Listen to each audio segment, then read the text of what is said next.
And just as far as patients are concerned, what do you want patients to take away from this conversation? Because everyone's doctor isn't necessarily going to send them to Kelly or Dr. Olive, right? So what are people's options then, and what do you want people to have at the front of their mind when they are um on GLP-1s, think they might eventually need it at various parts of their journey? What do you wish patients knew or clients? I think the big one for us in nutrition is it's exciting to lose weight, but losing weight too fast isn't necessarily better. Eating less isn't necessarily better. I think that, I mean, when you're starting to see progress and it's exciting, you just like, oh, well, I'm not hungry, so I'm just not going to eat. That's not necessarily the right way to do this. We hear, oh, listen to your hunger cues. We've been told, listen to your hunger cues all our lives, but that doesn't work with GLP-1. You don't have those hunger cues. You're not thinking about food. And so you have to take it a different direction. And that's why a lot of people struggle when they do go off of medications, because then the hunger cues do come back when they try to go off medications, if they're not doing it the right way and they're not increasing up to their true maintenance.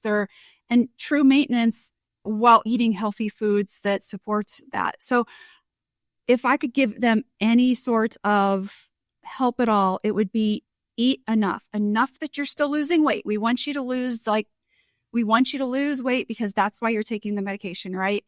But we also want you to eat enough that it's going to support you, allow you to sleep well, allow you to not have a lack of energy, have that. I don't want you to be tired all the time. I don't want you to have stomach aches all the time because you're actually hungry. You just aren't eating enough. I don't want obviously there's other reasons for that side effect, and then also, I don't want you to lose your hair.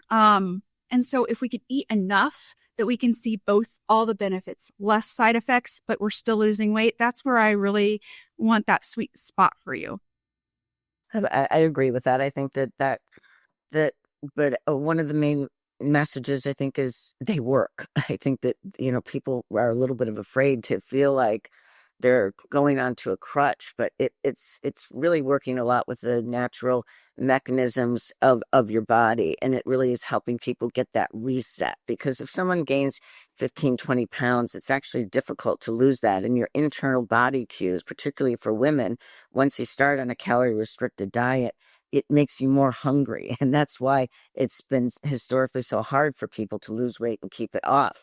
And so this was a significant discovery. I mean, I think that the one lady biochemist who was really involved with this may well win a Nobel Prize for this discovery. It was a significant discovery.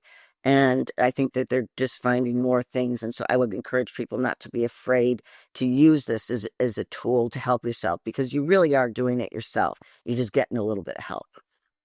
Wonderful. This has been an amazing conversation. Thank you so much for joining us on this panel about GLP-1s in the real world. Thank you so much for your time. It's been a pleasure, and I know that there are going to be some great insights to come out of this conversation. Thank you so much. Thank you.